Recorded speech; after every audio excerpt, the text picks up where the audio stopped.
Bem-vindos à 7ª aula da disciplina Métodos para Análise da Forma Arquitetônica. Nessa aula eu vou abordar o projeto da Vila Mairea, do arquiteto Alvar Aalto, finlandês. E, como de praxe, eu vou iniciar por um panorama da obra do arquiteto, tentando trazer à tona e dar evidência a determinados aspectos que vão nos ajudar a inserir o projeto da casa na obra dele. Tentando prover, portanto, algumas chaves de leitura amparadas pelo contexto histórico e também no que diz respeito à obra do arquiteto. O Alvar Aalto é mais novo que o Mies van der Rohe, 13 anos, se eu não me engano, e foi um arquiteto que de fato cursou a faculdade de arquitetura em Helsinki, diferente do Le Corbusier, do Mies, de Frank Lloyd Wright, que tiveram formações em artes e ofícios e se aproximaram com a prática da construção e depois com a concepção da arquitetura. Talvez para entender a obra dele seja também relevante mencionar que ele sempre teve, sempre não, mas em 2 períodos longos da vida dele, ele trabalhou ao lado das suas companheiras, que eram esposas e arquitetas, especialmente a Ino estava envolvida com aspectos do projeto, da Vila Mairea entre eles, sempre trabalhando em casa, né, sempre tendo um estúdio próximo de casa, mas assim, ele é, digamos, o motor por trás dessa produção. O Alvar Aalto, para mim, sempre foi um arquiteto difícil de entender. No tempo de faculdade, especialmente, eu tinha, assim, cada vez que era indicado tentar descobrir, tentar entender, olhe lá, Alvar Aalto, eu tinha uma certa dificuldade. E eu acredito que, em grande medida, se deve a uma não submissão do arquiteto a regras do jogo claras do ponto de vista formal.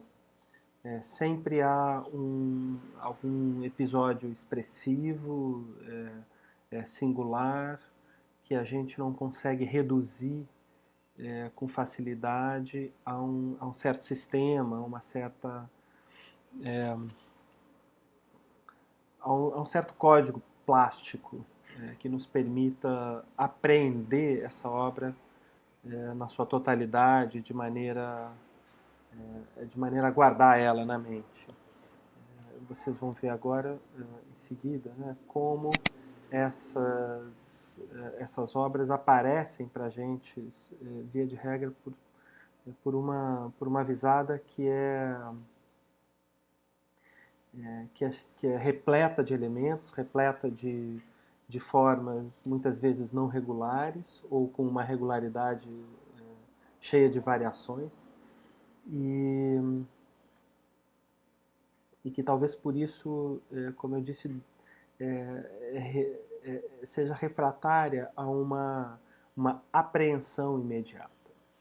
Então, o que eu vou tentar fazer aqui é percorrer com vocês alguns pontos que marcam essa arquitetura, algumas características que eu acho que são importantes. Algumas delas são mais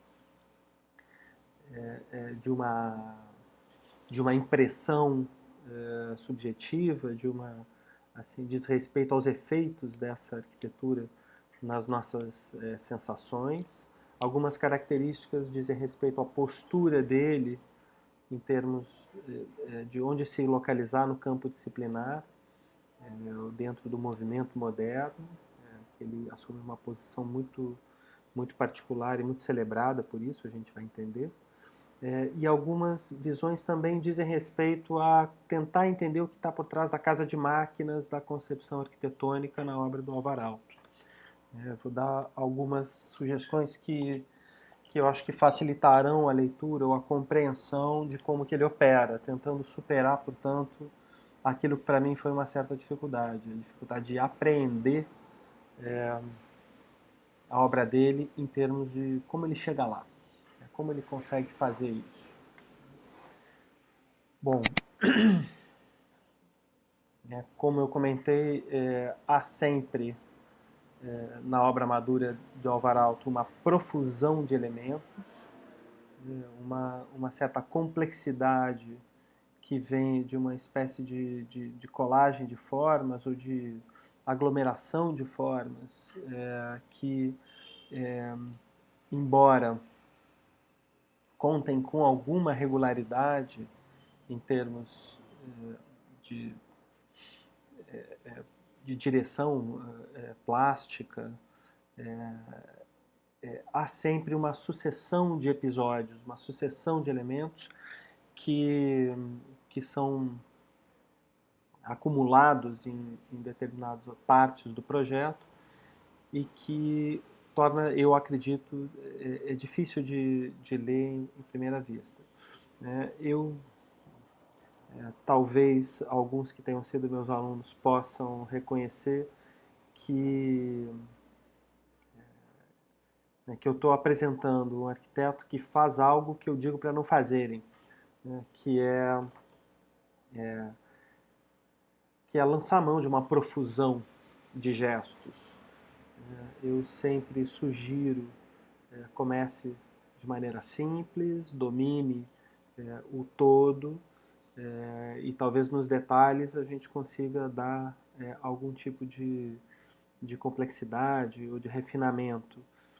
Mas Alvar Aalto, como a gente vai ver, ele subverte um pouco essa regra, ele não necessariamente inicia simples, os partidos são complexos muitas vezes de saída. No entanto, ele é um cara que tem experiência e tem mão para fazer isso e tem uma sensibilidade fora do comum para conseguir agregar elementos, diversos elementos, e manter uma certa coerência visual, uma certa coerência formal. As coisas estão na medida, sem nenhuma percepção de caos. E a gente vai ver, tem algumas dicas de como manter essa impressão subjacente de ordem com profusão de elementos. Então, uma das dicas é a recorrência de formas, a recorrência de direções. Se a gente olhar nessa imagem, você vai ver sempre tem elementos verticais que, de certo modo, rimam uns com os outros.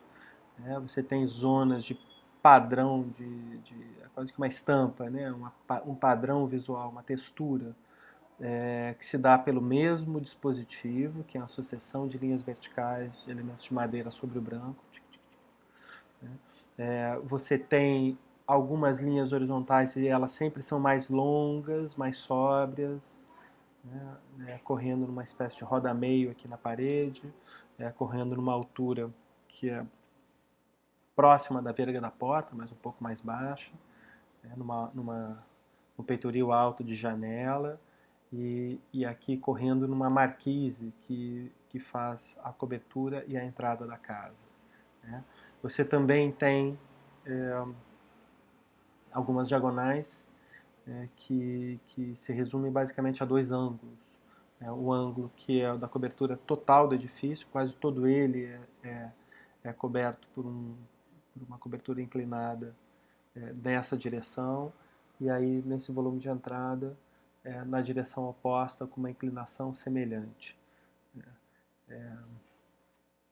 Além disso, materiais, branco, branco, branco, branco, branco, e onde chega próximo do solo, pedra, para proteger da umidade, e uma pedra clara, um travertino branco, E o que aparece em cor sobre isso é um metal, que provavelmente tem algum cobre aqui nessa composição, ele está esverdeado, e madeira. E pronto, não tem mais do que isso. É metal, madeira, pedra e reboco branco. E então há uma profusão de elementos, sim, né, mas há uma espécie de recorrência de formas, recorrência de elementos visuais que ajudam a construir uma certa coerência aqui. Bom, mas vamos adiante. Então a gente, como eu estava comentando com vocês, sempre, né, ou via de regra, a gente tem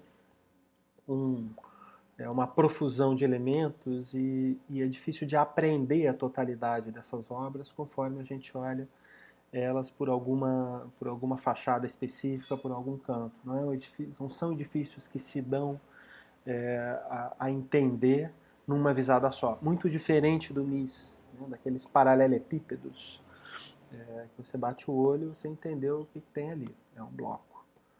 E aqui não. Aqui você precisa dar a volta, precisa ler, precisa fazer muitos desenhos para tentar entender qual a ordem subjacente. Né?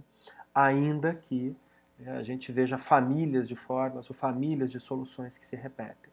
Então aqui, ó, 3 bicos, né? 3 elementos que estão escalonados indo para diante, e a mesma coisa aqui fora. 3 elementos que vão para lá. E a gente vai descobrir que essa ideia de uma sucessão de elementos, ainda que os episódios sejam muitas vezes peculiares do ponto de vista plástico, né? Esse arco abatido que vai fazer o shed de iluminação interna dessa igreja, né? Ele se repete e ele diminui de tamanho conforme se repete.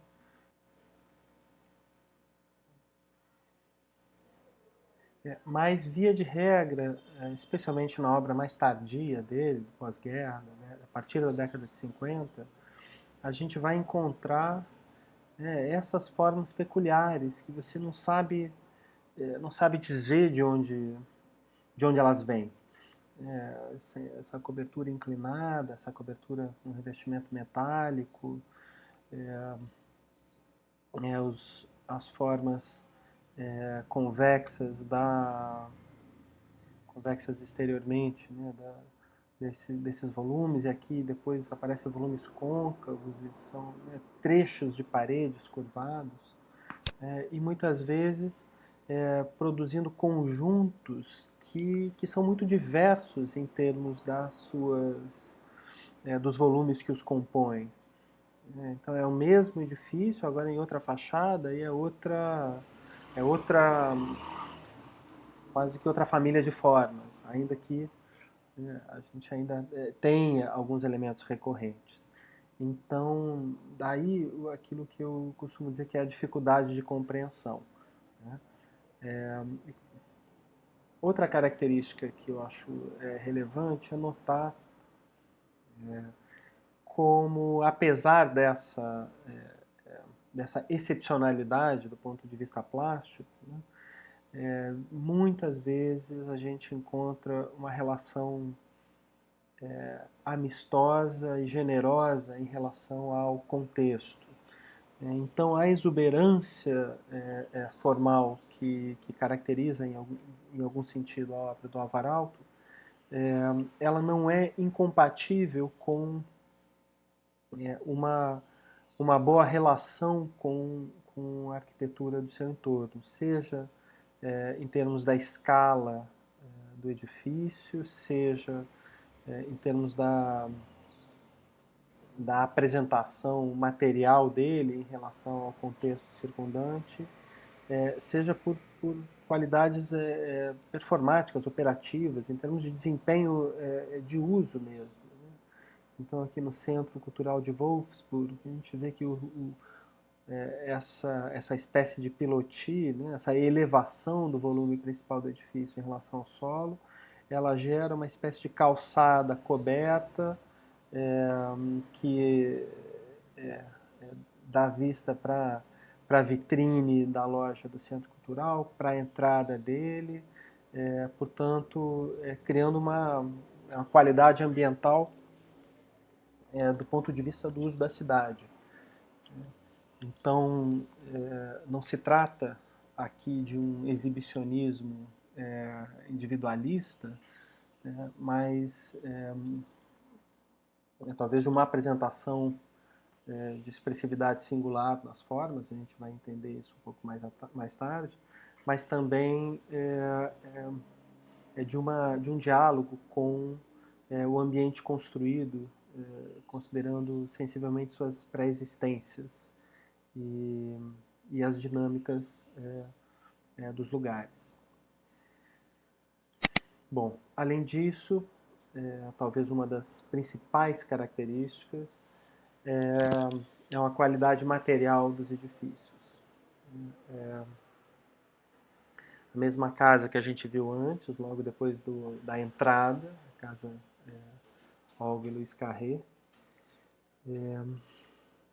E aqui a gente vê um elemento de forro, de cobertura em madeira, uma madeira clara, cerâmica no chão, o acabamento dos degraus também em madeira e sempre com uma intensa atenção aos detalhes.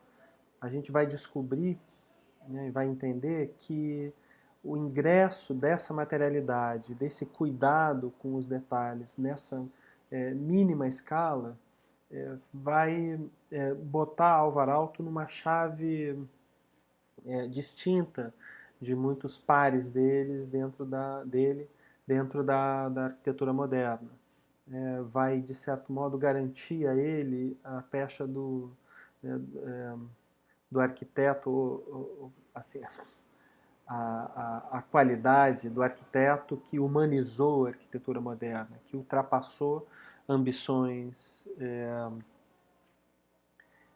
funcionalistas ou maquínicas, para conseguir chegar a uma arquitetura sensível e humanizada. E eu acho que esse talvez seja o aspecto que faz com que ele seja um arquiteto tão querido e tão admirado por quem experimente chegar nos seus edifícios ou mesmo quem observe com atenção as imagens, porque tem uma qualidade cálida em termos das ambiências produzidas nos seus edifícios, não deixando de estar numa chave moderna, portanto não se trata de uma volta a uma tradição de outro tempo, mas talvez de uma recuperação de certas qualidades que a gente vai depois descobrir que são qualidades culturais próprias do lugar de onde ele vem, da Finlândia, e onde ele trabalhou durante a vida toda. São qualidades culturais e ambientais que ele consegue trazer para a arquitetura, de certo modo tornando-a mais aprazível para quem de fato a experimenta. Então a cultura material que em grande medida passa pelo uso criterioso e inteligente da madeira, mas também do tijolo, especialmente no pós-guerra. O uso do tijolo que, como a gente vai ver, recupera algumas características de uma arquitetura tradicional, do romantismo nórdico, mas que aparece numa chave plástica e formal que é própria dele. Aqui a gente já vê outro gesto, a curva sinuosa. Não tinha aparecido em nenhuma das outras obras ainda. A curva contínua, construída a partir de uma parede de tijolos. E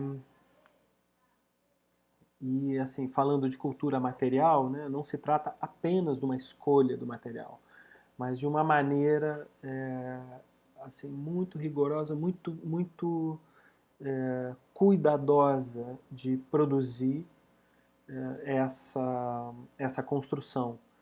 Então não se trata simplesmente de escolher o tijolo, mas de escolher a maneira correta de assentar os tijolos, para produzir determinado efeito, e muitas vezes se trata de construir o tijolo, de inventar o próprio elemento arquitetônico, de pensar numa maneira de beneficiar esse elemento arquitetônico, no caso da madeira, para que se consiga chegar a certo efeito. Né? Então, portanto, isso faz com que a arquitetura dele, nessa busca por um primor no uso dos materiais, também se torne uma espécie de arquitetura de alta costura, quase. Né? Tudo é especial, tudo é detalhado de maneira obsessiva e com um nível de, de intenção plástica e visual que vai até ao fechamento do guarda-corpo, do peitoril, de uma janela de ventilação, de uma sala de concerto, assim, do respiro, da calha, da cobertura, né, as frestas entre as juntas que estão presentes, assim, quer dizer, o nível de apuro no tratamento dessa materialidade leva essa arquitetura por um tipo de cuidado que eu acho importante frisar, assim, no nosso universo contemporâneo, especialmente na nossa condição nacional, assim, é muito difícil da gente conseguir chegar. Né? Esse nível de cuidado, controle e domínio sobre o edifício, né? Sobre os detalhes do edifício. Né? Dito isso, eu lembro a vocês, alguns foram meus alunos no ateliê Beta, que a gente fez o levantamento da sala da FAO, né? Da sala de aula da FAO. A gente vai descobrir que em alguns momentos isso até foi possível, e em raros casos é possível ainda hoje, com clientes especiais, chegar a esse nível de controle, esse nível de detalhamento. Né? Por incrível que pareça, o edifício da FAO-FRJ tem em algumas partes dele um nível de cuidado, de detalhamento e de rigor na construção que não que esteja no nível do Alvaralto, mas que se aproxima desse universo de objetivos. Bom, então cultura material e levar essa cultura não só da matéria, mas assim, ao detalhamento do edifício é outro aspecto que marca a arquitetura do Alvaralto e acho que é uma lição geral para a gente. Outra característica que sempre me tocou e é destacada na arquitetura dele é o manejo da luz. A gente tem que lembrar que isso aqui assim, um arquiteto finlandês, o edifício nesse caso é na Itália, mas é um arquiteto finlandês e assim, nas culturas nórdicas, construir a luz, construir para que se receba a luz no interior dos edifícios é muito importante, são poucas horas de luz, né, e muitas vezes você tem que passar dentro dos ambientes boa parte do dia, portanto, assim, existem N maneiras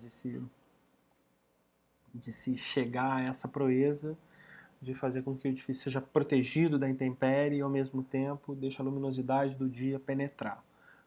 Então, a gente vai descobrir que isso é muito comum nas igrejas do Alvaralto, a busca de iluminação zenital, luz que venha de cima e, portanto, tem um desempenho melhor na distribuição do espaço interno, certas vezes associadas a uma expressividade plástica, como eu havia mencionado. É muito peculiar, muito particular, muito difícil de imitar. Mas, como eu disse, em projetos de igrejas e de auditórios, de salas de concerto, onde não se dá a ver o exterior através de janelas, mas se obtém benefício do ingresso da luz pela cobertura. E a gente depois vai ver que também há essa estratégia do forro em madeira, com essa madeira ripada, com esse lambri sucessivo de linhas horizontais, né, linhas horizontais fazendo uma geratriz aqui e que percorre algum perfil desenhado por ele, é um elemento recorrente, e eu acho que com isso você já consegue identificar assim, que tem estratégias plásticas que reaparecem nos edifícios. Eu falei da sucessão de 3 elementos, de 4 elementos repetidos, né? Eu falei da curva, e a gente vai ver depois o leque, e aqui a gente vê a, a, a geratriz repetida de madeira fazendo forro, ou a cobertura de um espaço. Eu estava comentando sobre a luz, então, portanto, a luz alta entrando dentro dos ambientes, sempre de maneira adequada, de maneira assim, compatível com o uso do espaço. Portanto, a Universidade de Jyväskylä, que é a cidade dele, a cidade onde ele nasceu, a sala de conferências, o ponto focal é o professor, o quadro negro, as janelas são abundantes em termos da sua área, trazem muita luz para dentro, mas essa luz vem de cima, não é possível olhar para fora, a atenção está toda aqui. Novamente o elemento de forro curvado, só que aqui fazendo, não só aqui também, a gente vai ver depois isso, com a função de desempenho acústico. O professor fala aqui, projeta a sua voz e ela vai até o fundo, isso ajuda. Novamente, tijolo, a estrutura de forro peculiar na sua forma e entrada de luz zenital. Eu não sei se você já consegue identificar aqui, mas a gente tem um auditório em forma de leque. Ele é mais estreito aqui na frente, os elementos vão se alargando conforme a gente vai se direcionando para fora.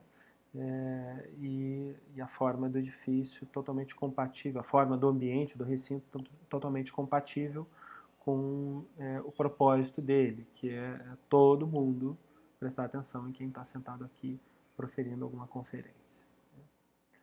Bom, e essa luz zenital reaparece também, além de igrejas e auditórios, reaparece nas bibliotecas. Ele tem uma série de bibliotecas que, via de regra, repetem essa solução, que é outra solução que a gente vai, que eu quero frisar, uma solução que é repetida ao longo da obra, que é a solução de ter diferentes níveis dentro de um ambiente, portanto, com uma continuidade espacial em termos assim de respirar o mesmo ar e de escutar o mesmo som, nesse caso aqui o som do silêncio, porque se trata de biblioteca, mas ao mesmo tempo criar ambiências distintas e muitas vezes aconchegantes em diferentes pontos desse contínuo espacial. Então, na biblioteca do Centro Cultural de Wolfsburg, a gente tem uma espécie de poço aqui embaixo, o revestimento das paredes, dos limites espaciais, ele na verdade, a própria estante de livros, que vai até uma altura compatível com a altura de uma pessoa.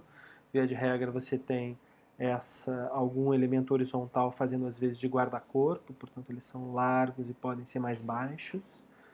Às vezes esse guarda-corpo é a própria mesa, às vezes é um elemento de exposição, e eles ajudam a guardar a escada na descida. A gente vai ver que isso acontece em diferentes projetos.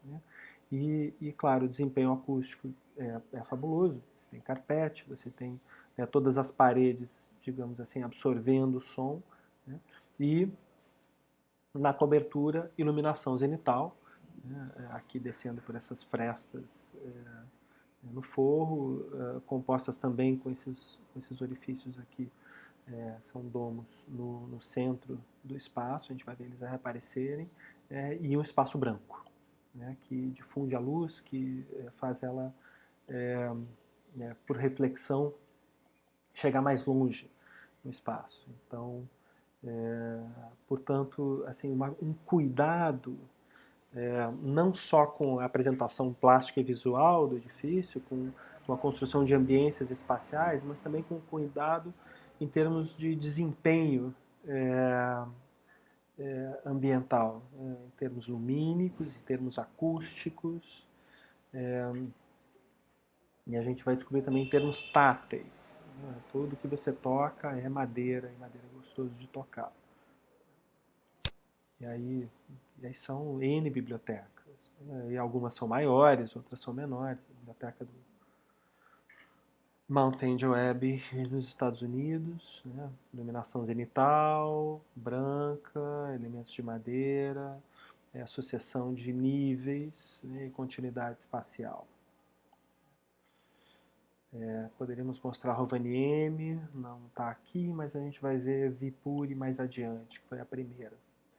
Bom, então, além da iluminação e das qualidades ambientais, né, em termos do desempenho da ambiência do edifício, eu acho que cabe destacar agora um pouco daquilo que eu disse que é penetrar na casa de máquinas, em termos da concepção formal espacial. É muito pouco que eu vou mostrar, mas eu acho que tem algumas lições preciosas aqui. Isso aqui é o projeto de um campus universitário, de uma universidade que se chama hoje Alva, se chama Aalto University. Recebe o nome do arquiteto como uma homenagem para ele que fez o projeto do campus de Otaniemi. Então, assim, aqui a gente vê um pouco daquele tipo de organização em pente, né, que eu havia mencionado. Claro que é transformada, mas você tem eixo de circulação e edifícios transversais, e aqui ele desvia.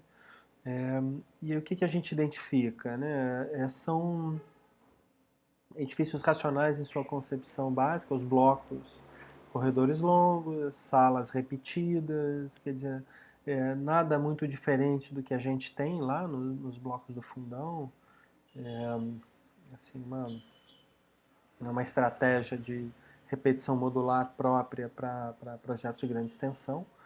Mas e aí tem alguns momentos em que algo acontece, né, que é totalmente diferente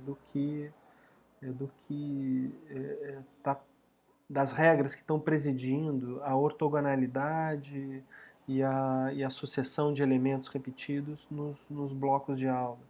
Quer dizer, o grande auditório em forma de anfiteatro, né, que entra dentro do volume e gera um espaço que se alarga e se aperta depois,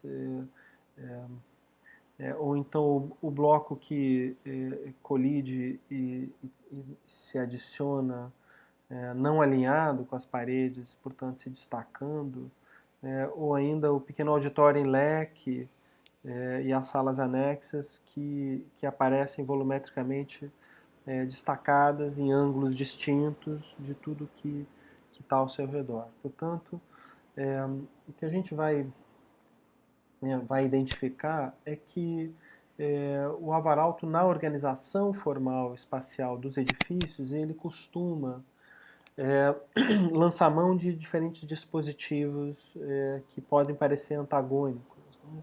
Né? De um lado, uma ordem racional, geométrica, pautada pelo ângulo reto, portanto, pela facilidade construtiva, pela facilidade de controle dimensional espacial, muitas vezes seguindo alguma modularidade, né, o que aumenta ainda esse controle.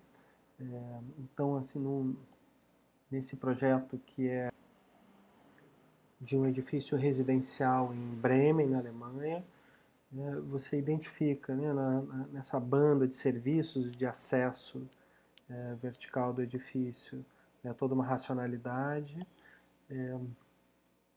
Nos apartamentos também, mas só nessa porção aqui, onde tem banheiro, o apoio da cozinha, a gente vê aqui ângulo reto, a parede, divisórias chegam em ângulo reto em relação à parede que limita o, o apartamento, portanto facilitando instalações, etc., né, com módulos que se repetem e tem pequenas variações em algumas unidades, mas aonde é possível, né, ele vai lá e abre o ângulo.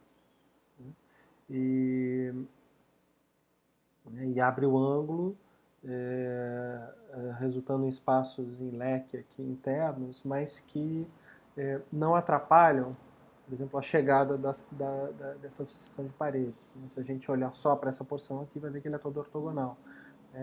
Então, portanto, existe uma espécie de inteligência na hora de saber aonde soltar a mão, aonde é possível você deixar a geometria mais livre, né, de modo a ser compatível com as qualidades construtivas e práticas da produção da arquitetura. E essa é uma inteligência que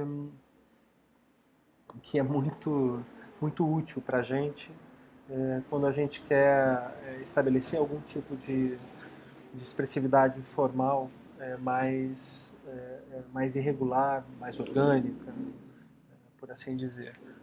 Então, fica aí como uma lição para vocês, né? Onde que você vai investir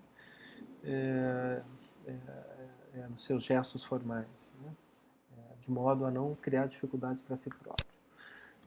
E a gente vê isso acontecendo em diferentes edifícios. Esse que é o último projeto construído dele, o Finlandia Hall em Helsinki, é o grande edifício que ele conseguiu construir em Helsinki no final da vida. Né? Então, aquela parede curva que eu mostrei para vocês no início da aula, né, ela aparece aqui no final de assim, numa fachada livre de um hall de ingresso do edifício. E não tem nenhum elemento chegando nela. Aonde você vai ter conexões entre paredes, é reto. Né? E a solução é sempre ortogonal. Né? Os banheiros, idem. Escritórios, banheiros, camarins, idem. E aonde ele vai fazer aquela forma exuberante, né, que apareceu também no primeiro slide, ela não está tocando em nada. Ela chega do chão ao teto livre. É esse tipo de inteligência que eu comento. A gente também vai descobrir, como eu já havia sugerido, que ele tem formas recorrentes, né? Uma delas são as curvas, ou contínuas, ou em sucessão. Na Igreja das Três Cruzes aparece, eu mencionei, aqueles elementos côncavos. A gente vai ver as formas, curvas contínuas em outros momentos. A gente também vê, como eu já tinha dito, a sucessão de elementos, então são 3 volumes. Bom, aqui a gente vê como é que ele se desenvolve na planta. Né? E vê a forma em leque. Né? E como eu sugeri, a forma em leque, ela não é aleatória, ela não acontece por um simples capricho, quer dizer, ela está associada ao uso social do espaço, portanto aqui um auditório, né? Então favorecendo você ter mais cadeiras lá no fundo, todo mundo conseguindo olhar para o ponto focal, e assim, além do leque, aqui você tem a curva da forma de auditório, fazendo com que mesmo quem esteja sentado aqui nas extremidades laterais consiga olhar mais ou menos de frente, né, para o ponto focal. Né? Então, esse tipo de orientação plástica vai reaparecer em diferentes projetos. Né? E aqui não é um auditório, mas é uma biblioteca, e se trata, nesse caso, de um dispositivo de controle, quer dizer, a mesa de controle da bibliotecária, o bibliotecário que está aqui, digamos assim, no domínio do espaço, ela se coloca nesse ponto que é o centro da curva e do leque, né? Portanto, desse ponto aqui você consegue olhar e ver em todos os espaços entre as estantes, de modo a poder controlar. Talvez mais do que poder controlar, é saber que quem está mexendo nos livros nas estantes tem a chance de ser olhado e, portanto, se sente controlado e não vai danificar um livro. Esse tipo de organização é uma organização conhecida como panóptico, né, que foi, inclusive, experimentada e desenvolvida para projetos de prisões, tendo a ideia do controle perpétuo como um dispositivo de em tese,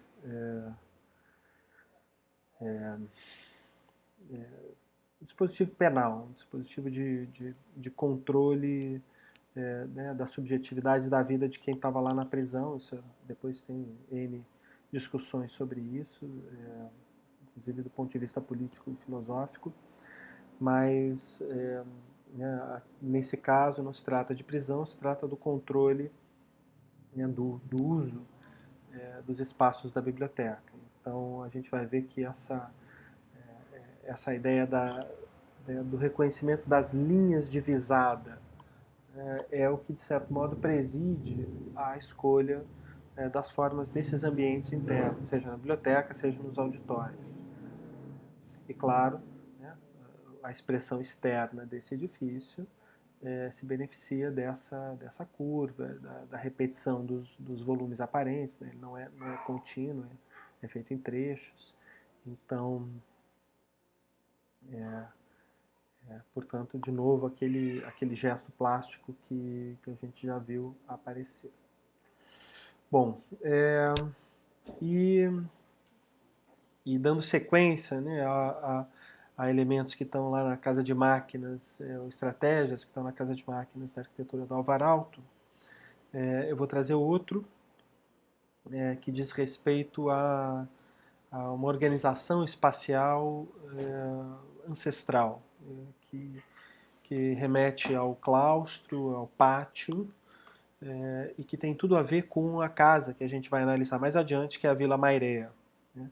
Esse é o projeto da prefeitura, mais do que prefeitura, é um centro cívico da cidade de Sainatsalo, um projeto que ele... essa data aqui está errada, peraí. Pronto, pausei e corrigi.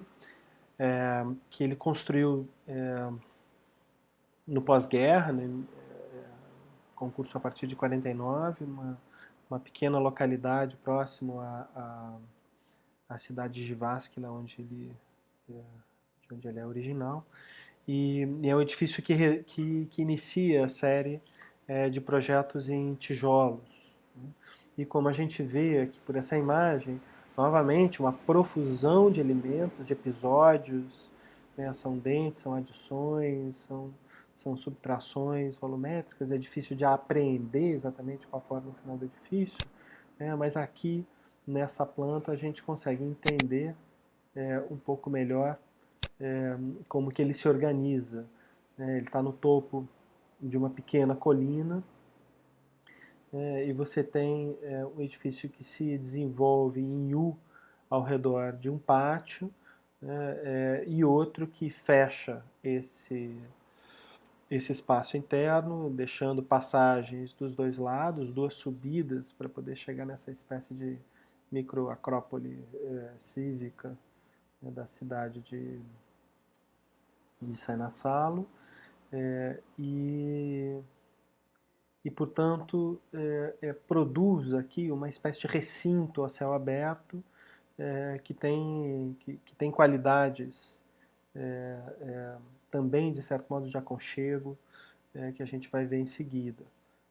E essa ideia de dobrar o edifício para criar um espaço aberto protegido, né, é outra é outra situação que é recorrente e vai aparecer especialmente nos projetos domésticos, em alguns dos projetos domésticos do Alvar Aalto. Esse aqui é o espaço interno dessa localidade. Você identifica aqui que tem um envidramento, são os corredores internos, ou seja, no alto inverno da Finlândia você consegue transitar internamente com acesso visual ao exterior, com bastante luz entrando, né? E no verão você tem essa espécie de jardim que se torna exuberante. E aqui a chegada, a entrada naquele pátio, recebendo, né, através dessa escada de elementos naturais, madeira e grama, recebendo os cidadãos da cidade. E aqui a gente pode ver outro elemento que é recorrente, que é essa sucessão de linhas paralelas fazendo escadas, degraus, arquibancadas, de certo modo num desenho livre que transborda, que foge, como a gente vê aqui, da regularidade geométrica do edifício. Né? E aqui, assim como eu já tinha mostrado antes, né, ângulos retos, ortogonais, o controle da forma tá presente, né, digamos, a expressividade formal ela aparece em um ângulo aqui, numa sucessão de reentrâncias, né, as defasagens da parede aqui, e no elemento plástico que talvez seja o mais fácil de executar, que é essa escada. Portanto, é como se fosse uma aposta, né, no momento do projeto que vai causar menos dor, assim, você produzir. Mesma coisa para o telhado, para a cobertura aqui em cima. E aqui a gente consegue ver o espaço interno, uma foto bem mundana, né, mostrando o dia a dia ali do edifício público, né, mas aonde você consegue identificar, né, o impacto que aqueles elementos, aquelas grandes aberturas que dão para o pátio, tem no espaço interno. E aqui eu acho que vale destacar, né, um pouco a presença da vegetação no interior do edifício. Né, vamos imaginar que durante boa parte do ano as folhas do lado de fora morrem, caem, fica tudo cinza. Então a presença da vegetação no espaço interno, assim como lá na casa Tugendhat, né, é valorizada, né, associada com a madeira e com a luz da própria janela, que é o que permite a vegetação crescer. Né, você consegue manter essa ambiência um pouco mais saudável no espaço interior. Esse espaço, se a gente for olhar na planta, né, ele está nessa parte aqui, uma parte importante de chegada na entrada. Né? Então, você transitando sempre, circulando, circulação ao redor do pátio, exceto nessa parte aqui que ela se afasta e os espaços, os escritórios aqui dão para o pátio. Bom, essa mesma organização reaparece, como eu disse, em algumas casas. Né? E eu vou mostrar duas pequenas casas, porque, aliás, eu vou mostrar três casas hoje do Alvar Aalto, nessa primeira parte da aula, mas eu vou começar com essa aqui que é mais tardia, que é na época da finalização da experiência de tijolos de Seinäjoki, uma casa experimental em Muratsalo, chamada assim porque nela ele executou uma série de experiências construtivas. É uma casa de campo, que ele já habitava com a segunda companheira dele, Elisa. E a gente vai entender aqui, olhando para esse volume, né, acho que uma qualidade muito forte, assim, primeiro, o volume implícito, ele é simples, né, ele é uma planta quase quadrada, com uma volumetria implícita sugerida pelas arestas, né, que se ergue nessa direção, portanto uma espécie de volume meia água, mas que guarda dentro dele um pátio, uma espécie de claustro. A organização é essa, você tem, na verdade é um L organizando a casa, você tem um pequeno estúdio aqui, né, um quarto, espaço no mezanino, quartos aqui, sala aqui embaixo, e esse pequeno pátio no centro do qual existe um espaço para lareira, para fazer um fogo, e esses muros descontínuos aqui, dando uma certa sensação de proteção, de enclausuramento, mas não de separação total do tempo e da natureza, né? E é justamente nessas paredes de tijolos que dão para o pátio que ele vai fazer as experiências de maneiras de assentar tijolos, usando diferentes tipos de tijolos, maiores, mais altos, mais baixos, com junta, sem junta, contrafiados ou com fiadas paralelas, é, girando eles, botando eles de face, uma face mais extensa para fora, fazendo projeções volumétricas, microvolumétricas para fora. Quer dizer, uma série de experiências aqui, logo lá em 1952, um pouco depois de ter terminado o projeto de Senat Salo, que vai ajudar ele a dominar, né, as possibilidades plásticas do tijolo e levar para outros projetos.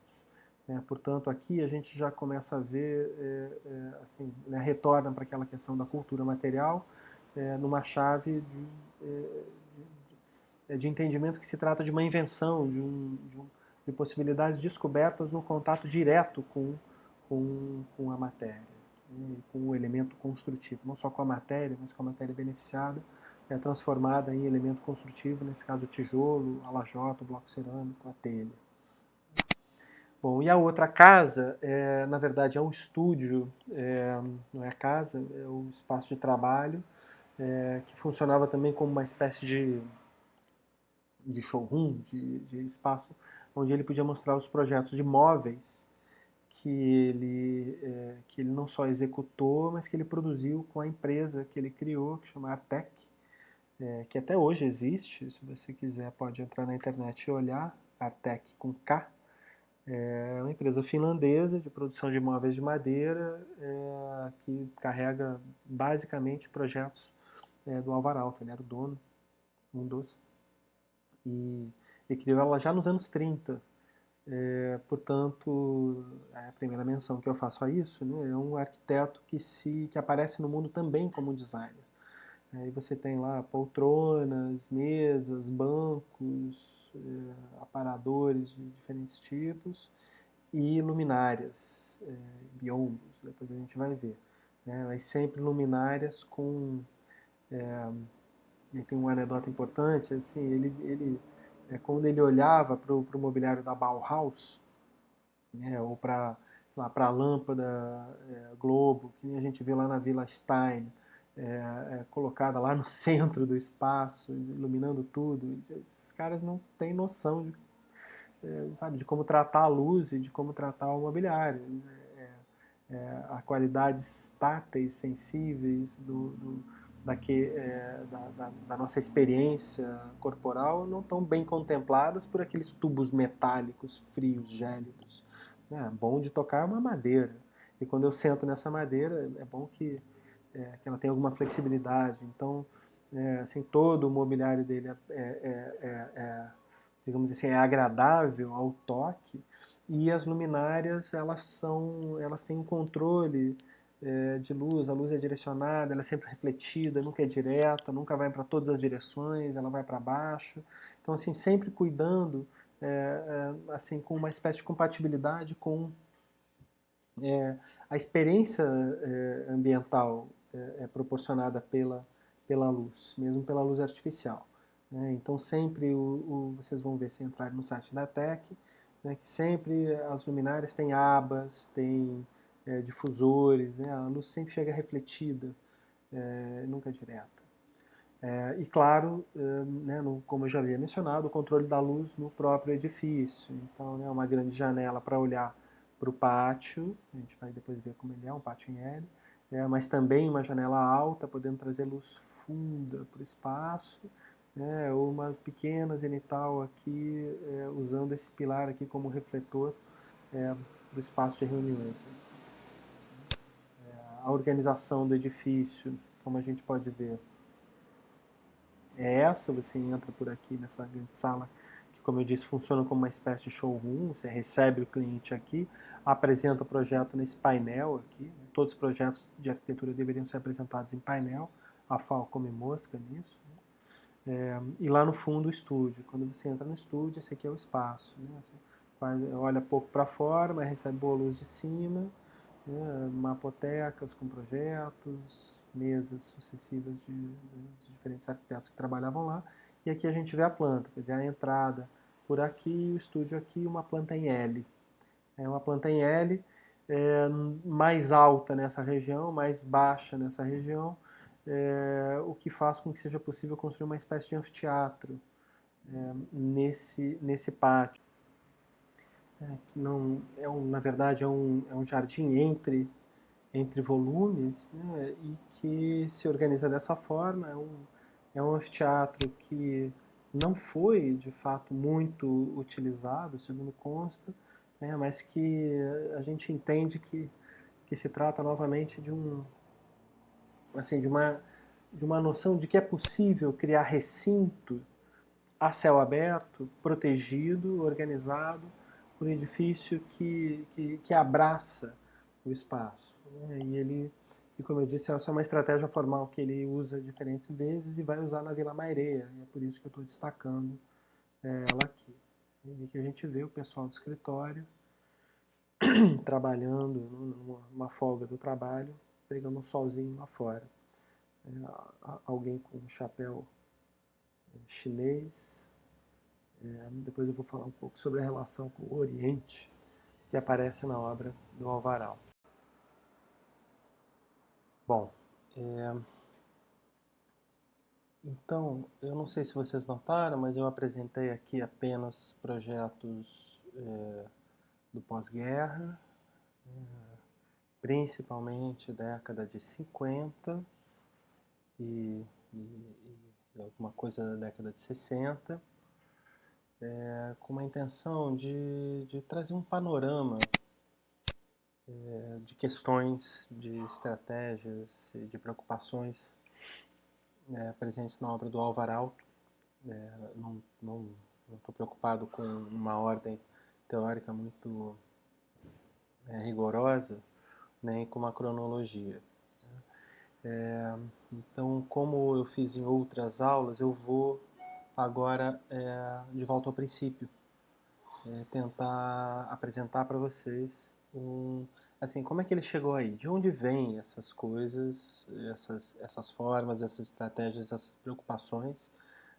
Diferentes teóricos e historiadores apontam, relatam, ele mesmo escreve, possíveis origens, possíveis relações com a cultura finlandesa, com contatos que ele teve com outras culturas e também com preocupações da vida pessoal, o histórico pessoal de Alvaralto. E eu vou, portanto, a partir dessa segunda metade da primeira parte, fazer um recorrido histórico desde o princípio.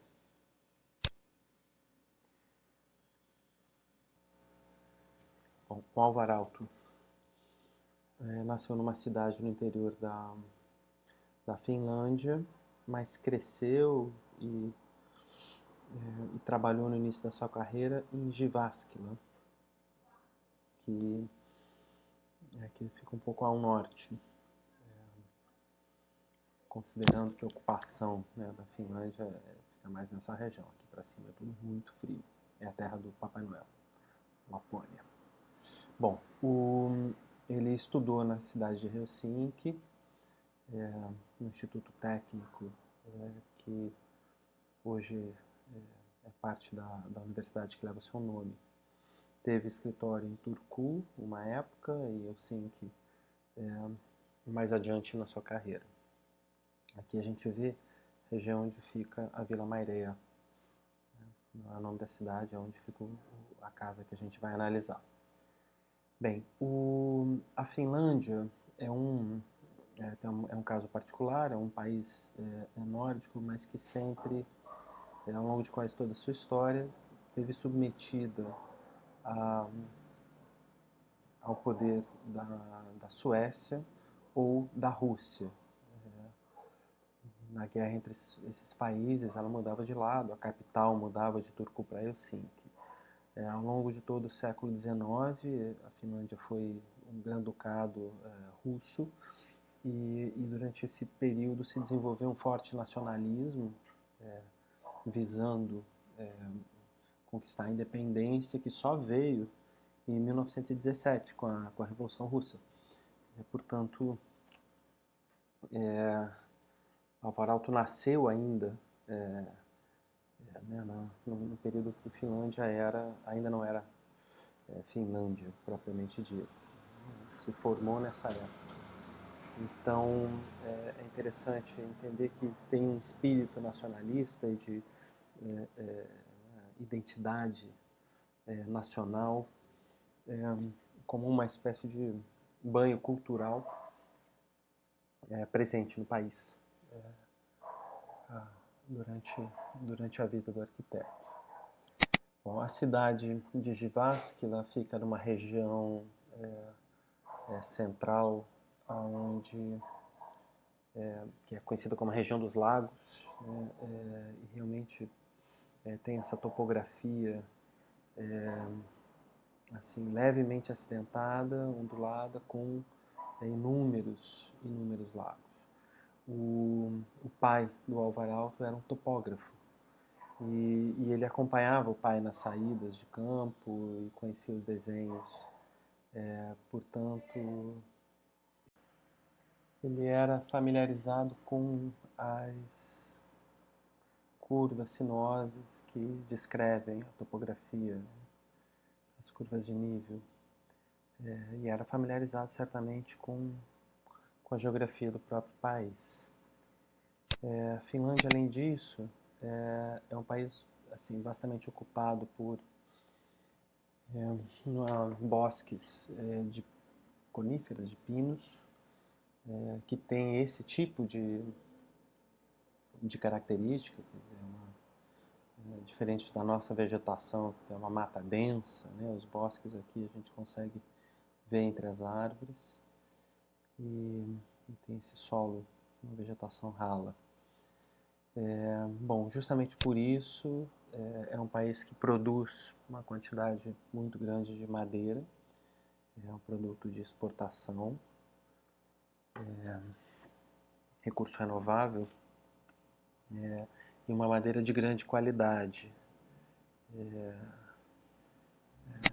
A gente identifica na cultura tradicional a madeira como o principal material de construção. Esses pinheiros, né, que tem esses troncos retos, com eles conseguia fazer com as próprias toras as paredes das construções. Esse é o tipo de construção típica dos países nórdicos, né? E é um material que é muito interessante, né? Quando ele fica ao tempo, ele vai ficando mais escuro, e mesmo sendo toras pesadas, a gente tem uma impressão de uma certa leveza, né? Porque tem uma porosidade implícita, você tem reentrâncias, tem frestas, então não é, né, diferente da pedra, não é um material pesado, e esse efeito visual vai ser explorado depois a gente vai identificar na arquitetura dele, né? Bom, além disso, talvez em parte por conta dessa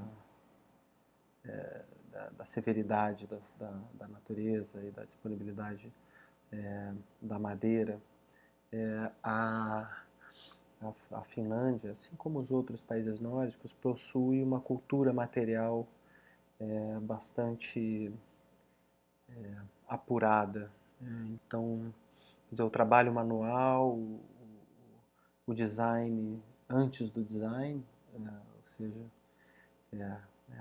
a produção cultural humana para poder permitir transitar nesse mundo e habitar nesse frio, né, produz ao longo de milhares de anos recursos. Então é um país de artesãos muito habilidosos, especialmente no trato com a madeira. Bom, esse tipo de característica ele é comum a outras culturas. Eu vou fazer um breve desvio, porque isso vai fazer sentido mais adiante. Assim, outro país que tem esse tipo de característica, uma cultura material apurada, desenvolvida, onde há cuidado com o detalhe, é o Japão, né, onde essa cultura material se desdobra, está vinculada a toda uma cultura estética, uma experiência, de uma relação íntima com as coisas, com os materiais, com os objetos, que certamente vai além do meramente funcional, né, do mero propósito prático. Quer dizer, um cesto se torna um objeto de extrema beleza, né, e a gente vai identificar que isso está presente na sensibilidade nórdica e certamente na sensibilidade do Alvarado. E especialmente essa relação com o Japão vai aparecer na arquitetura dele. É importante traçar, assim, eu talvez esteja me adiantando, mas mencionar que o encantamento pela cultura japonesa é algo que tocou muitos arquitetos no início, lá pela década de 30. Bruno Otto, que foi um dos membros do Deutsche Werkbund, que fazia parte do círculo das vanguardas germânicas. Ele foi parar no Japão, escreveu um livro sobre fundamentos da arquitetura japonesa, foi publicado na Europa em 1936, e assim, junto com ele, com o livro, veio notícias, né, sobre esse Palácio Imperial Katsura, que encantou os arquitetos europeus. Todos terminaram indo lá visitar, mas Mies van der Rohe, Walter Gropius, todos eles se encantaram com o nível de limpeza, apuro visual, ordem e racionalidade construtiva presente nesse palácio do século XVII, de 1630 em diante. E então essas fotografias, o registro desse palácio e da arquitetura japonesa no sentido mais amplo estava presente no radar das vanguardas europeias e tocou em algum momento a arquitetura de Alvarado. Né?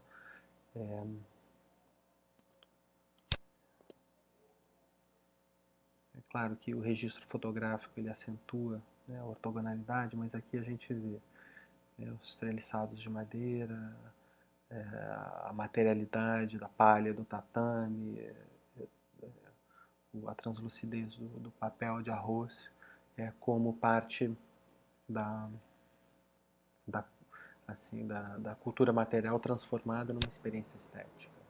No próprio Palácio Katsura a gente vê uma espécie de mistura dissociada entre natureza e ação humana, esse paisagismo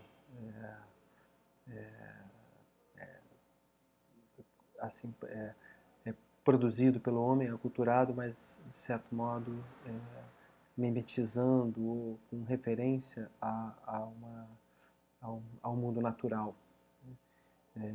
E o uso da madeira, dos encaixes na própria construção, tudo isso, de certo modo, fazia eco com a sensibilidade finlandesa do alto.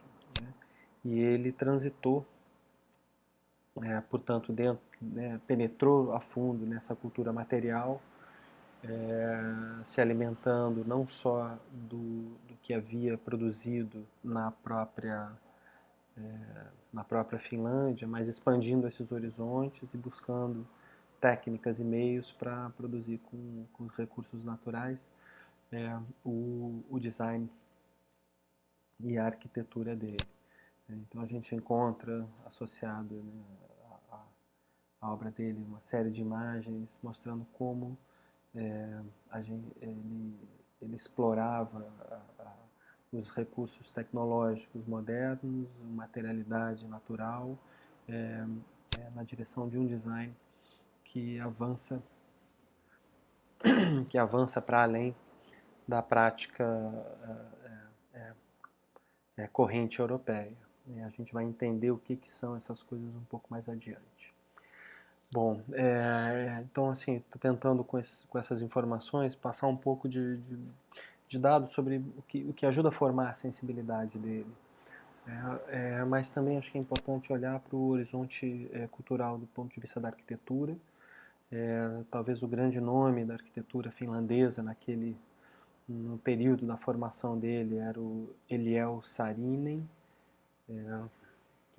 que é um nome do que chama de romanticismo nórdico. A gente vê uma arquitetura pesada, que tende ao céu, mas ao mesmo tempo com esse nível de robustez, né? Agregando elementos que mostram assim, como sendo pesada, sólida, né? Mas ao mesmo tempo cheia de adições e de desenho na forma. Né? Você vai ver, sempre tem essas torres com essas espécies de contrafortes, esses coroamentos metálicos. E o Saarinen, o Eliel Saarinen é pai do Eero Saarinen, são dois arquitetos que fizeram carreira nos Estados Unidos, e o Eero Saarinen se tornou um nome importante da arquitetura do século XX, mas aqui a gente está olhando na vida pré-moderna, digamos assim, o proto-moderno, do pai. E aqui a gente identifica, né, uma arquitetura, antes era de tijolos, aqui de pedra, na estação central de Helsinki, com a robustez e ao mesmo tempo com uma expressividade plástica em todos os elementos. A gente vai depois identificar que essa expressividade plástica, mesmo na formação das paredes, nas curvas dos elementos, dos blocos que fazem as paredes, ela reaparece na obra do Aalto num momento mais tardio. Eu sugiro que tem ecos disso, aquelas coberturas metálicas nas igrejas. Né? Então a gente vê isso, de certo modo, sendo realimentado, reaparecendo na arquitetura mais tardia do Aalto. Né? E eu falo reaparecendo porque, na verdade, no tempo da formação dele, a orientação estética preferencial do Alvar Aalto ia numa direção distinta, que era na direção de uma outra, digamos, corrente de pensamento arquitetônico nórdico, que estava mais ligado ao classicismo, chamado classicismo nórdico, cujo nome principal é o arquiteto sueco Gunnar Asplund. A gente vê aqui uma capela que é finalizada em 1920, Alvar Aalto foi lá, visitou, conheceu.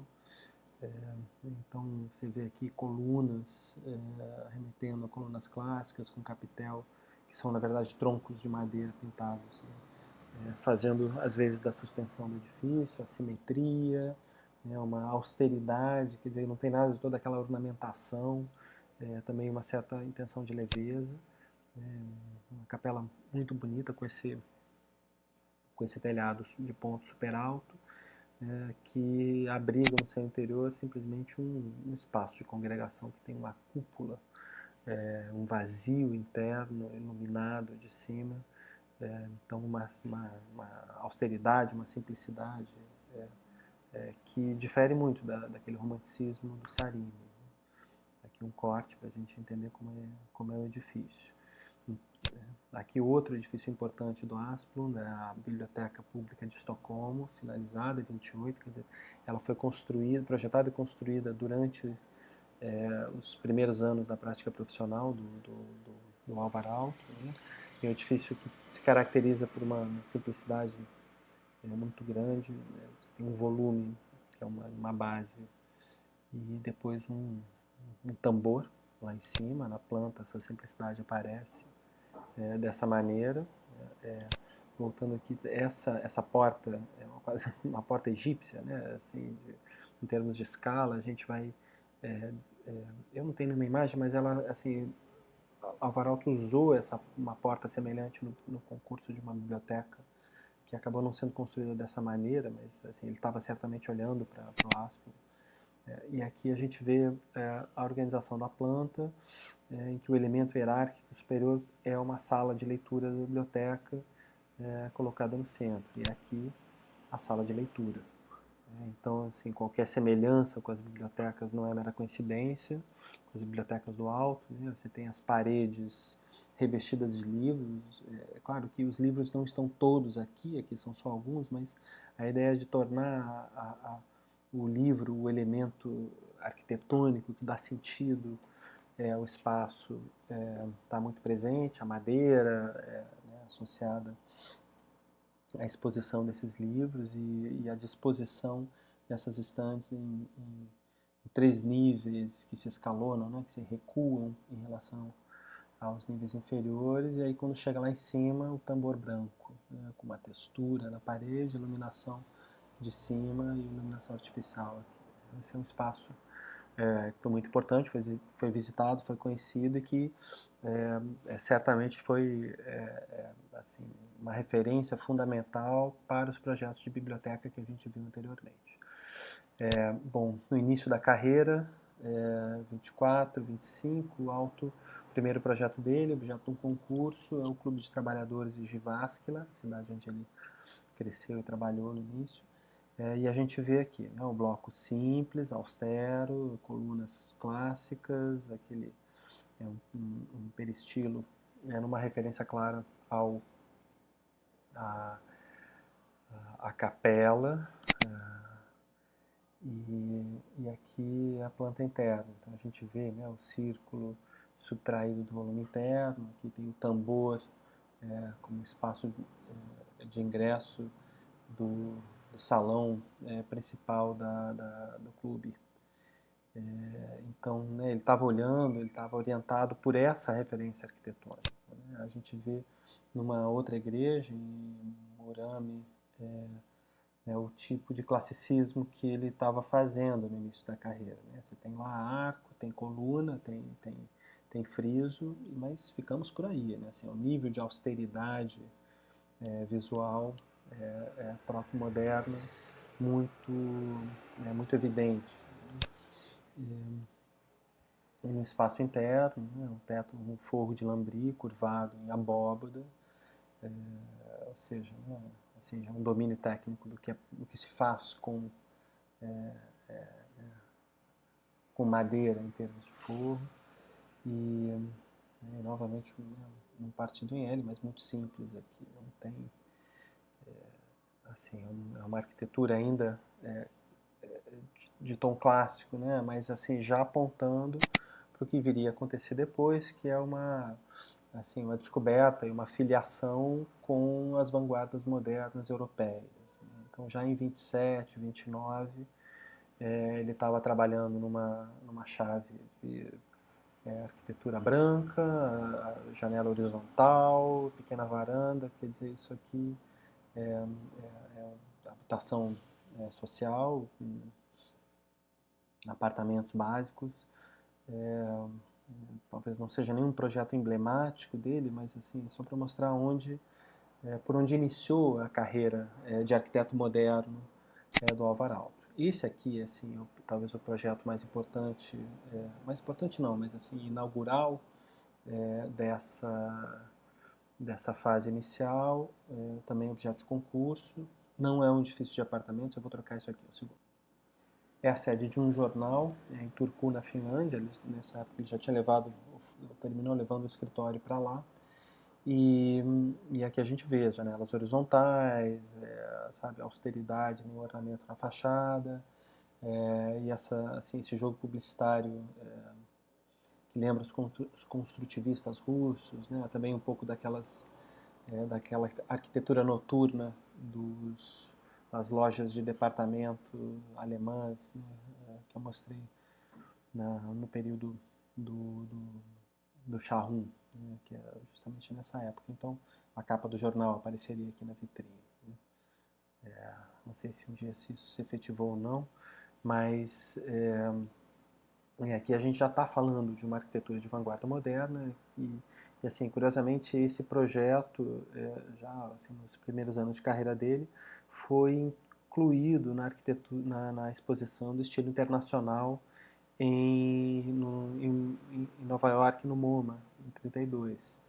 Então ele, de certo modo, ingressou no clube dos arquitetos modernos no final da década de 20, passou a frequentar o CIAMS, passou a se identificar, né, com essa arquitetura, vamos lá, mais funcionalista, né, de caráter muito identificado com as vanguardas modernas. Mas assim, no interior do edifício, né, o que a gente vê é uma opção por esses pilares de seção oblonga, que se espalham conforme chega lá na cobertura, algo que de certo modo tem eco, né, naquelas estruturas do Saarinen lá na estação central de Helsinki. Então tem uma vontade escultórica, de certo modo, sendo experimentada aqui. A gente vai ver nos Irmãos Roberto tem pilares assim também, acho que o Marquês do Herval tem. Então, assim, é um tipo de estrutura que vai aparecer também na arquitetura brasileira, de certo modo. Mas e com isso a gente já consegue identificar, né, que não era que tinha algo a mais aqui nas vontades plásticas do Álvar Alto. Bom, ainda nessa década ele projeta o Sanatório de Paimio. Final da década de 20, um edifício destinado ao tratamento de tuberculose. Portanto, um edifício assim, totalmente afinado com propósitos sanitários subjacentes à ideia da arquitetura moderna, assim, aqui de fato, né, para tratar a tuberculose, portanto, ventilação, iluminação, né, assim, uma arquitetura sanitária. E esse edifício tem uma característica muito curiosa, ele tem um bloco, toda uma ala, aqui um volume, cujo propósito é justamente permitir o banho de sol. Os tuberculosos fazia parte do tratamento, você ficar tomando sol, recebendo ar livre. Né? A ideia de que a tuberculose passava pelo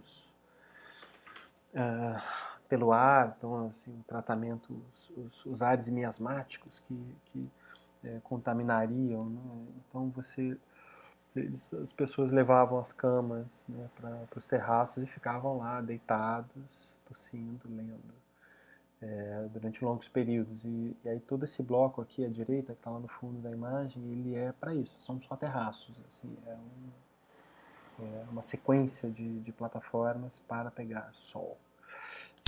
Internamente a gente vê aqui, né, a arquitetura branca, austera, limpa, esse projeto está restaurado. Portanto, assim, né, totalmente afinado com a chave dessa arquitetura, vamos lá, corbusiana, ou do centro da Europa, com muita luz, muito vidro, muita saúde.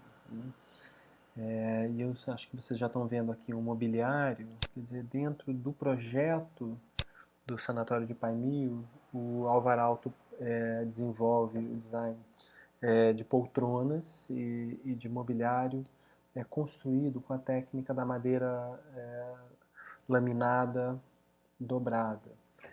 A gente vai olhar um pouco para ela em seguida. E é aqui que entra, né, começa a entrar aquela discussão sobre o que é um mobiliário adequado a uma experiência corpórea de fato, né, ao tato. Ele desenvolve, portanto, aqui já no início, né, assim, não tem nem uma década de carreira, ele está desenvolvendo um mobiliário muito que vem assim, que até hoje é comercializado e identificado com grande qualidade. Né? Nesse auditório, já aproveito para chamar a atenção uma discussão que aconteceu em resposta a comentários da Casa Tugendhat. Assim, isso aqui é um tipo de divisória móvel, né? Uma espécie de porta, de parede sanfona que corre aqui em cima e com isso você consegue fechar ou abrir e integrar ou não esse espaço ao espaço do corredor aqui ao lado. Então, quer dizer, faz parte, né, desse universo deles, as cortinas lá no fundo e igualmente. Bom, aqui a cadeira, e eu acho que vale mencionar, né, que se trata de uma técnica que não era tão antiga, de construir essas tiras, essas peças aqui com lâminas de madeira muito finas, que eram submetidas a vapor e agregadas umas às outras e depois coladas e fixadas e deixadas para secar numa forma que tinha já essa forma precisa, né? Portanto, assim, com a forma precisa, capaz de poder se associar a outras peças e garantir uma produção exata do mobiliário, do design específico do mobiliário. Então, ao mesmo tempo que você tem a estrutura dela feita por essa espécie de anel aqui curvado, né? A parte do sentar é feito com uma lâmina de madeira, é uma espécie de compensado, mas eu não sei se ela é compensada, eu não sei se as lâminas estão dispostas com fibra nos dois sentidos, é isso que significa chapa compensada. Uma vai num sentido, a outra vai no outro, e uma série de lâminas sucessivas compõem a chapa. De todo modo, é uma sucessão de lâminas que são moldadas, né? Elas são deixadas para secar e são coladas nessa forma. Isso é produzido industrialmente. Né? E aqui a gente vê assim, né, as experiências feitas, né, a partir desse tipo de técnica que o Alvaralto leva para, assim, põe num quadro, né, põe numa chapa, pendura na parede do escritório, fotografa e apresenta em exposições, assim, demonstrando como que a exploração dessa materialidade da madeira finlandesa laminada e formada numa forma específica, curva, né? Ingressa no repertório de design dele, né? No repertório de formas. E aí aqueles ecos que eu digo da beira dos lagos, ou da curva de nível, serem usados como referência por historiadores e comentadores assim também para identificar assim, que existe um universo de curvas nos olhos, né, do Alvarado. E a gente vai ver que essa técnica da madeira curvada ela reaparece em outras peças de mobiliário que vão ser exploradas mais adiante. Mas já é em Paimio que ele desenvolve o início do que viria a ser a Artec, que é a empresa dele. Eu recomendo que todos olhem lá o site da Artec. Bom, nessa mesma década, no final da década de 20, ele também projeta a biblioteca, a primeira biblioteca, a biblioteca de Viipuri, era Finlândia e se tornou Rússia mais tarde. A cidade de Viborg é o nome da cidade hoje, mas naquela época era chamada de Viipuri, e é interessante que o projeto de 27 ele não era um projeto moderno, ele tinha essa porta aqui, era uma porta egípcia, né, e como houve um tempo entre o projeto e construção, ele conseguiu mudar e transformou o projeto de Viipuri num projeto moderno e que, assim, rapidamente caiu nas graças, né, das vanguardas. Isso aqui é já no meio da década de 30, né, na inauguração, aí no Alvaralto, na entrada do saguão. Aqui a gente vê as duas portas, né, para a entrada, né, de edifícios de clima frio, e aqui a gente vê também numa espécie de estufa a subida para o segundo pavimento, e é um espaço que depois de, né, ao entrar na sala de leitura, a gente encontra novamente aquela ideia dos níveis diferentes conformando a biblioteca, nas paredes de livro, fazendo o revestimento praticamente dos espaços, a cabine de, assim, o balcão de empréstimos numa posição de controle, quer dizer, nos dois lados você tem níveis mais baixos, aqui ela está em cima, podendo olhar, a iluminação zenital, por domos, isso aqui é muito simples, assim, você tem laje dupla, que ajuda a fazer uma estrutura que vence esse vão, portanto nenhum pilar aqui no meio, né, e um vidro lá em cima, deixando entrar a iluminação, um vidro translúcido.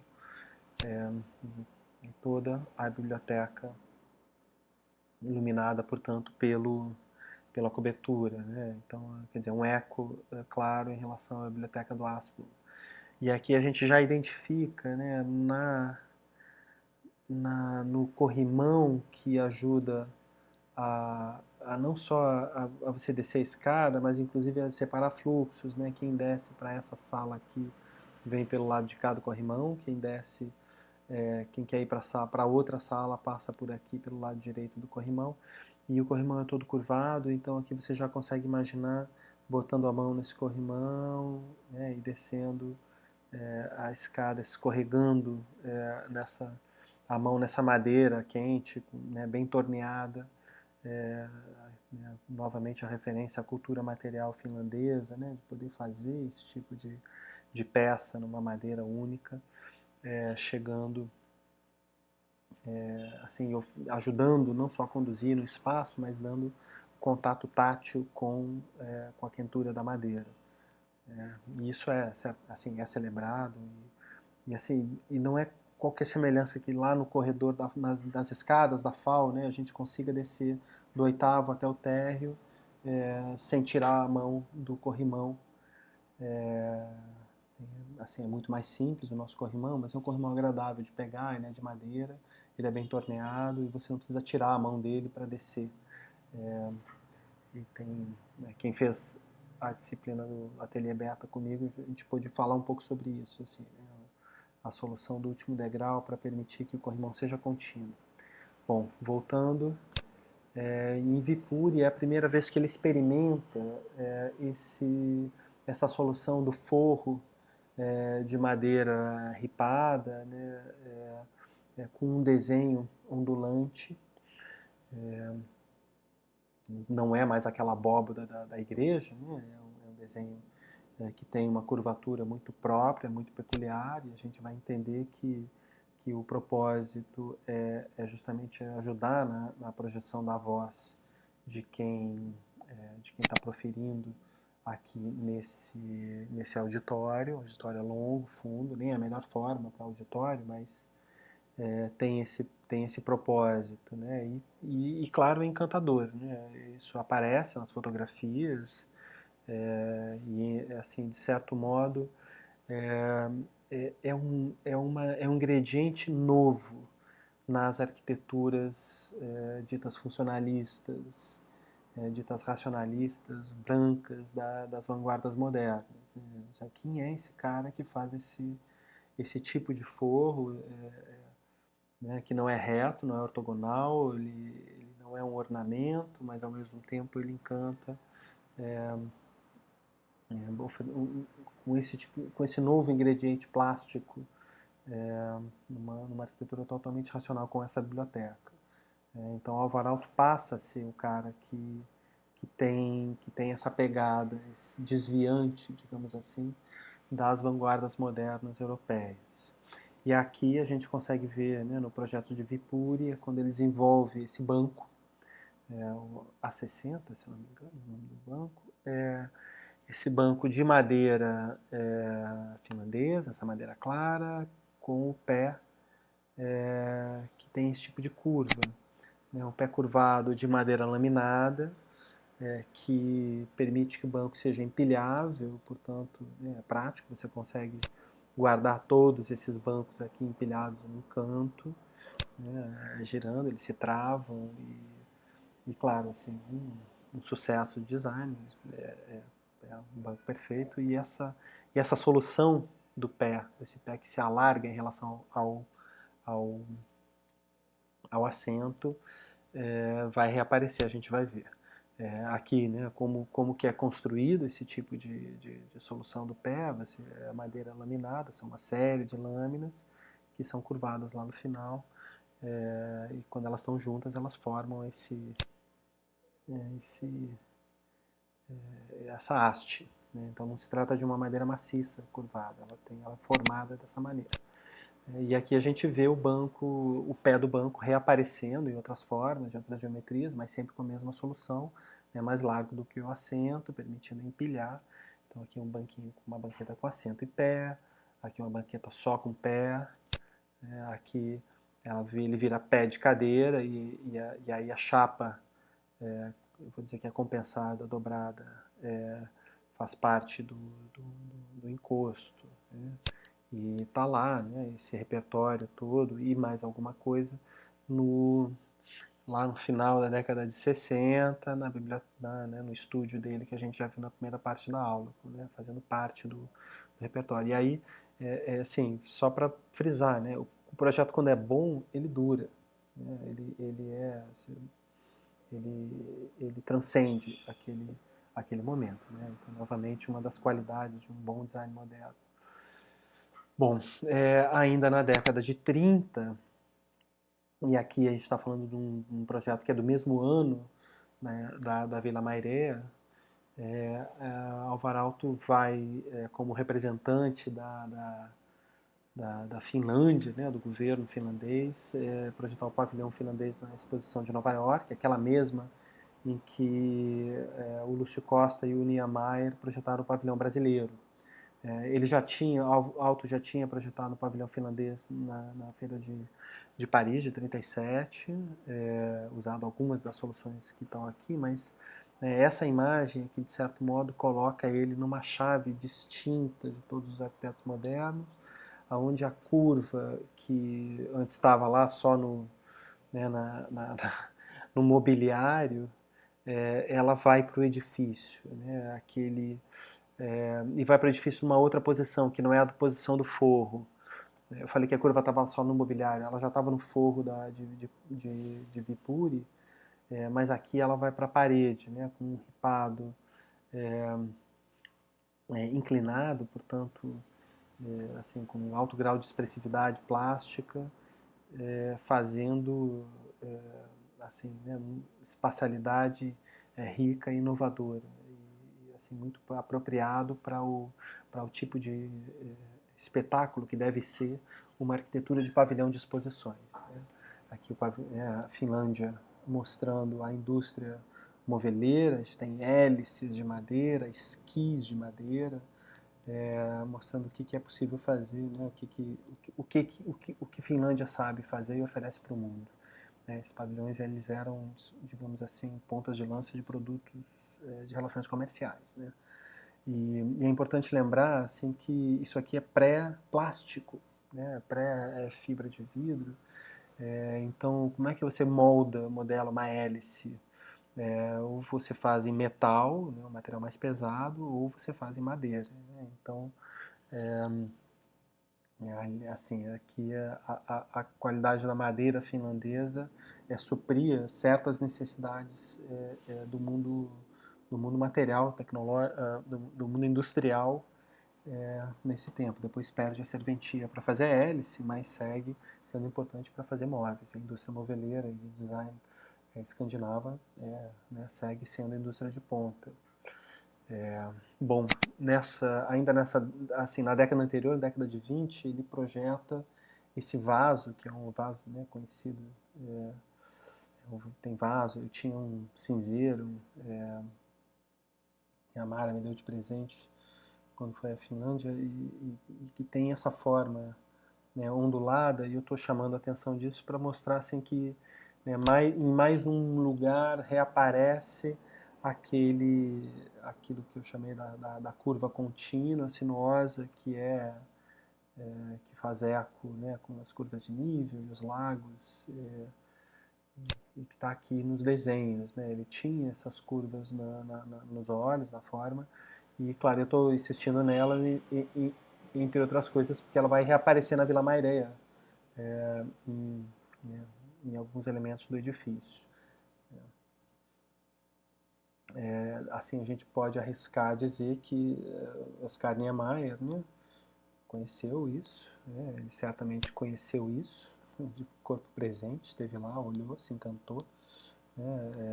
Quer dizer, eles tinham curva no pavilhão, Alvarado também tinha curva interna, né, no pavilhão, então poderíamos arriscar dizer que aqui também tem uma fonte possível uma referência possível para as formas do Oscar. Bom, na década de 30, anterior ao pavilhão, né, é o primeiro momento em que aparece aquele ripado, aqueles volumes de madeira numa arquitetura do Alvaralto como expressão externa do edifício. Né? O volume, se em Vipuri você tinha lá um tratamento de forro, aqui na casa e no estúdio do Alvaralto,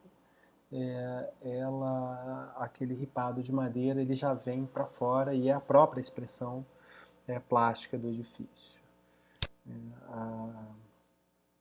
Nesse projeto, a gente já muito diferente da biblioteca de Vipuri, que tem poucos volumes austeros, né? Aqui a gente vê uma volumetria que começa a ser mais complexa. A gente olhando de perto, né, vai identificar que você tem uma operação aditiva, que pequenas defasagens entre o volume externo e a caixa que está por trás ajudam a dar a identidade formal do edifício e ao mesmo tempo tornam ele complexo, porque você não entende muito bem, mas é um volume único, é uma caixa, mas aí tem outra agregada logo acima, que é um revestimento, é uma pequena defasagem. Então ele começa a explorar, aqui, no projeto da casa dele, essas possibilidades que eu vou chamar de uma microvolumetria, de pequenas defasagens plásticas no tratamento volumétrico que vai ser muito, muito presente no projeto da Vila Maireia. O volume superior de madeira, aquilo que eu tinha dito da cabana de toras lá, né, assim, que a madeira escura, ela tende a contribuir com uma expressão de uma certa qualidade de leveza, porque ela é toda texturizada, ela é toda ripada, a gente sabe que madeira é mais leve do que uma pedra, então é um volume que contribui para quebrar um pouco o peso da massa branca, e a gente vê aqui o volume superior em madeira fazendo varanda, no pavimento inferior, sustentado por um pilar. Isso tudo vai reaparecer, reinterpretado na Vila Maireia. E nessa casa, que é a casa própria deles, né, do arquiteto, da companheira dele, da família, né, portanto, é onde eu acho que o Alvaralto, de certo modo, descola daquela arquitetura das vanguardas modernas, totalmente branca, racionalista, e assume um caráter muito mais regionalista, muito mais antenado para a linguagem visual que uma arquitetura tradicional finlandesa poderia, de certo modo, contribuir em formar. Né? Então, ela Claro que ela não é uma arquitetura tradicional finlandesa, mas ela se informa com a arquitetura tradicional finlandesa. E a gente vê isso, né, na natureza, no tratamento do terreno, na escolha de revestimentos. Se a gente voltar aqui para a cerca que assim, limita o terreno, você vai ver que é uma cerca de tora, uma cerca assim, feita da arquitetura camponesa, né, assim, com os mesmos elementos da arquitetura camponesa, e ela reaparece na varanda do edifício lá em cima. Eu não tenho nenhuma foto que mostre isso bem, né, mas ela reaparece na própria varanda do edifício, ou seja, ela faz parte, né, são elementos de uma arquitetura não moderna, tradicional, pré-moderna, que não é clássica, é uma arquitetura vernacular, uma arquitetura camponesa, que informa, de certo modo, os decisões de projeto desse arquiteto que estava ali totalmente afinado com as vanguardas modernas. E é nesse desvio, né, que o Alvar Aalto ganha essa alcunha de regionalista, de alguém que, de certo modo, vira uma espécie de argumento para os defensores da arquitetura moderna, dizendo que ela pode, sim, ser internacional e universal né, nas suas ambições, mas, ao mesmo tempo, local, regional, afinada com uma identidade do próprio lugar e em sintonia com a natureza e com a cultura, né, a um só tempo. Né? A arquitetura do Alvar Aalto é essas duas coisas. Né? É aqui também que